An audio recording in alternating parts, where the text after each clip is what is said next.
What's going on, everybody? Welcome back to Blitz Sports Media. My name is Ryan Linkletter, and we are out with our first ever 7 round mock draft. The draft is only 1 month away, guys. It's getting really exciting. We're starting to get a very clear picture of where teams are heading, and I'm going to start breaking down team by team a 7 round mock draft, going through some of the best options for teams around the NFL. And today's team is the Dallas Cowboys. Now, I think a lot of people have been disappointed by the Cowboys' moves this offseason. We're going to pull this up on our screen right here for you guys. The Cowboys currently have $38 million in cap space. Their key departures this offseason include Zach Martin, Demarcus Lawrence, Jordan Lewis, Rico Dowdle, Chancey Golston, Brandon Cooks, Cooper Rush. Out of all those guys, I think the guys that I was really looking forward to having back in Dallas were Zach Martin and Rico Dowdle. I think Martin, obviously the retirement and a little bit of regression last season wasn't ideal by any means, but was still a solid veteran piece for the Dallas Cowboys on offense. And then Dowdle really proved down the stretch that he was a very good option for the Cowboys at running back. Instead, as you can see on the right, they decided to go in the route of adding Javonte Williams and Miles Sanders, which was more expensive in terms of an average annual value versus re-signing Rico Dowdle for his current price that the Carolina Panthers paid for him. So I thought that move was interesting. Outside of that, I think letting the other guys walk, like Demarcus Lawrence got a massive contract from Seattle. I'm all good with that. That's all fine for me. The Cowboys had $38 million in cap space. Now, they decided to use this in some interesting ways. That Jerry Jones definitely is very hesitant with his money, hasn't spent over $10 million on a free agent since Greg Hardy. It's very well known. And he didn't really add anybody that stands out and jumps off the chart to a lot of casual fans. Kenneth Murray, Kaiir Elam, Dante Fowler Jr., Robert Jones, Javonte Williams. I mentioned Miles Sanders as well. Jack Sanborn, Solomon Thomas. Out of these additions, the one I'm most excited about is Jack Sanborn. Sanborn didn't get a lot of playing time in Chicago because he was behind some linebackers with some bigger contracts, but Sanborn was the 39th graded linebacker last season according to PFF, and I think in an expanded role in Dallas, he could really shine, making him a very good value signing for them. As far as Solomon Thomas goes, they already had defensive line problems in the interior with Mozzie Smith, and they went out and added the fourth lowest graded defender according to PFF last season. Not ideal. Kenneth Murray was absolutely abysmal last season for the Titans as well. We all know Elam got absolutely cooked in the AFC Championship game. Dante Fowler Jr. reunion, it's all right. He's a solid rotational pass rusher, nothing special. And I think that highlights what I kind of thought of this Dallas Cowboys free agent class. They aren't exactly very exciting. There's nothing that jumps off the chart. I think there's some sneaky signings like Sanborn, but a lot of their work is going to have to be done in the draft. They've been tied to Amari Cooper, not necessarily Stephon Diggs, despite Trayvon Diggs on the team, but we'll see what they wind up doing there. So let's hop into the draft. I really do think the Cowboys are in desperate need of an explosive playmaker in the backfield, some weapons outside of CeeDee Lamb in this offense. Another edge rusher would be great, and locking up Micah Parsons is the start of that. And I do think potentially another middle linebacker with Overshown. I don't know what his timeline is going to be like. We'll see, but I think getting another linebacker for depth later in the draft could be big for them as well. And then obviously nose tackle. I already talked about that. Major need for the Cowboys. So let's get right into this. All right, let's hop into our 7 round mock draft for the Dallas Cowboys here. We're going to see what happens, who's available, where the Dallas Cowboys are going to lean. Let's see what we got here. Interesting with Shadur Sanders jumping Cam Ward at number 1 overall with Cam going to the Cleveland Browns. We definitely had some interesting picks. Looks like Genty, who could be an option for the Dallas Cowboys, went to the New Orleans Saints.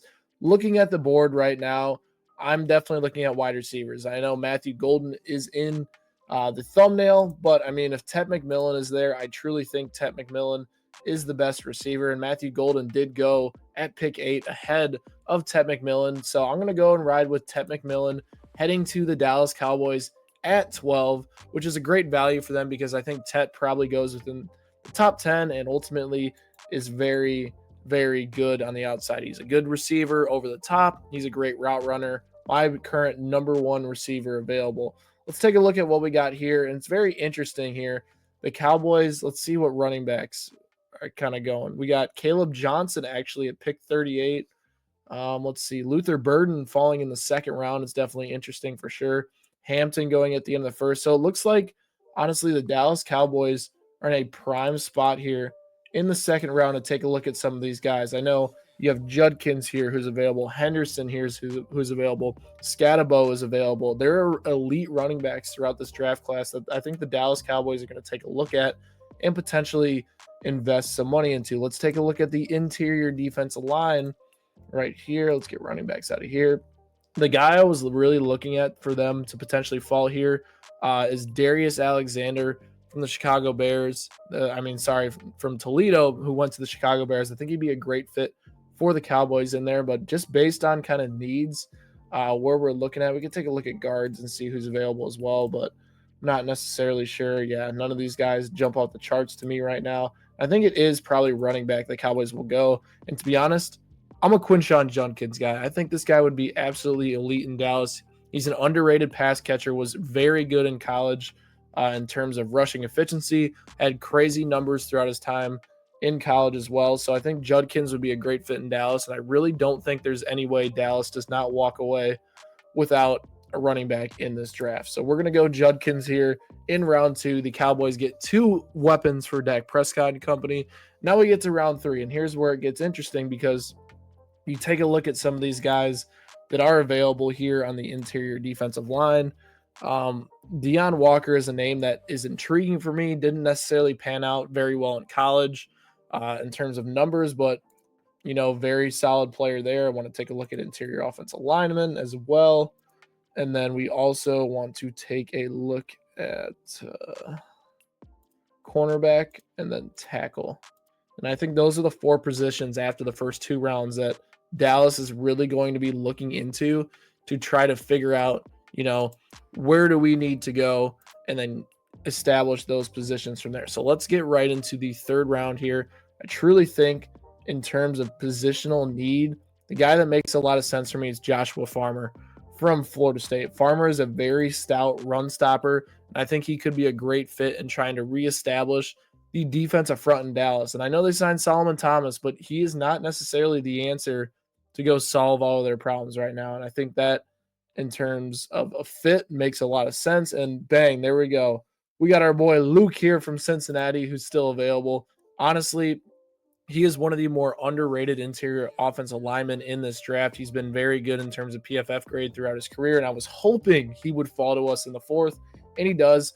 He excels in pass blocking, which we know the Cowboys are still going to probably do with the Brian Schottenheimer scheme. I truly think that getting him in the 4th to go replace Zach Martin and work in as a potential starting guard is something that would be absolutely ideal for the Dallas Cowboys. Now, we go here and we're taking a look at some of these linebackers potentially. I know, sorry about that. We got Kobe King here from Penn State. King is a very good run stuffer, not necessarily great in the pass. And then you got Cody Simon here from Ohio State. And why I think Cody Simon is the better overall player here is just due to him being able to provide more. I think as a cover player and as a run stopper, he just provides more than Kobe King, despite Kobe King going a little bit higher in a lot of mock drafts right now. I think Simon would be a good fit as a rotational linebacker in Dallas, and they go and add him right here. So add him. We got our linebacker. We got another pick here in the 5th round, which is definitely nice. The Cowboys have a ton of picks here at the end of the draft to go stock up, which is ideal. And to be honest, I wouldn't be surprised if they go and take a look at best tackles available. You have Logan Brown here from Kansas. You have Emory Jones Jr. is a sneaky name that I talked to during the draft. Seems like a very underrated prospect right now. John Williams for Cincinnati. Let's go with my boy Emory. Absolute dog, giving the Cowboys potentially a future starting tackle there in the 5th round. Let's head into the 6th. I know there's been rumors of the Cowboys wanting to draft a quarterback. I don't think that even is in consideration until the end of the draft over here. And out of these guys, there's not necessarily anybody that jumps out. I think Graham Mertz is a name that did okay, and Tyler Shaw, I don't really know much about, but I don't think the Cowboys' needs at quarterback are necessarily at the top of their priorities. I know Dylan Gabriel's a guy that could potentially be in the mix for them at some point, but I truly think the Cowboys are going to be more focused on the other needs on this roster instead of going through and getting the quarterback. And what's interesting is Ollie Gordon falling this late in the draft. I know he's been falling in some mock drafts, but that is very, very low for our guy right there.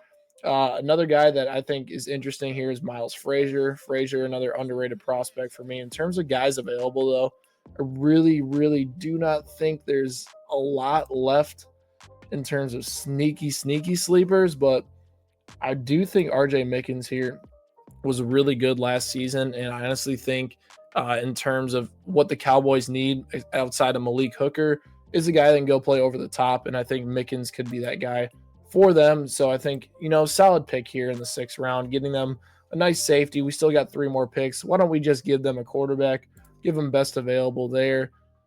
Jerry Jones, if you draft a quarterback higher than round 3, you would be an absolute fool. So please don't do that and screw over Cowboys fans. And then I do want to take a look at what edge rushers potentially we got right here. Cal Poly, oh my goodness, what is our boy doing here? All right. But I think out of these guys, I don't know much about each of these guys' profiles, but I think the Cowboys probably look edge. We'll take the biggest name here, Johnny Walker Jr. from Mizzou. I think he could be a solid fit for them. Trying to figure out what they want to do outside of Micah Parsons at edge rusher. And then let's see who we got here. Any big names still available? Jordan Hancock. Yeah, I mean, at this point in the draft, Raheem Sanders. That's a value pick right there. That's value. If I didn't go running back early, that would have been a nice pick. Shamari Simmons was solid last year. Trying to think. I mean, the Cowboys do need another quarterback. I think that Trayvon Diggs could potentially be a cut candidate in the future. So we will see. Shiloh Sanders here sneaking his way in. I'm not necessarily sure Shiloh is going to get drafted, but there he is.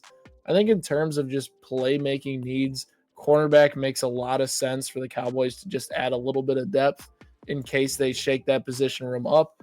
And I think a guy like, Tommy Hill right here, Mac McMilliams, we're going to take Mac. He's got an 81 PFF grade last year, which is nice to see.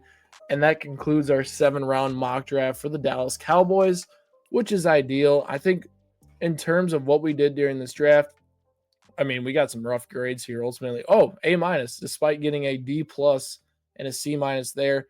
Tet McMillan at 12, elite pick for them. Quinshawn Judkins, I don't know how we got a C+ on that. That would be an absolute perfect fit for this Cowboys scheme under Schottenheimer. Joshua Farmer establishes that run defense. I think Kandra in round 5 is an absolute steal for them. And then in terms of the other positions, it's more of just trying to find gems. I think Cody Simon's probably the best of the bunch, being able to provide more linebacker depth for the time being. And then besides that, you just kind of go through, establish some other position needs. Top 35% of Cowboys drafts. We will take that. That's definitely not a bad start to our mock draft series. Ultimately, though, guys, the Cowboys have a lot of things to make up for during this time of them missing out on some of these top free agents. What do you guys think? Would this 7-round mock draft save the Dallas Cowboys? Let me know down in the comment section below. If you're looking for a full first-round mock draft, we dropped one of those the other day. I will throw that above. Make sure you check that out. If not, hit that subscribe button for more Blitz Sports Media content, and I will catch you guys next time.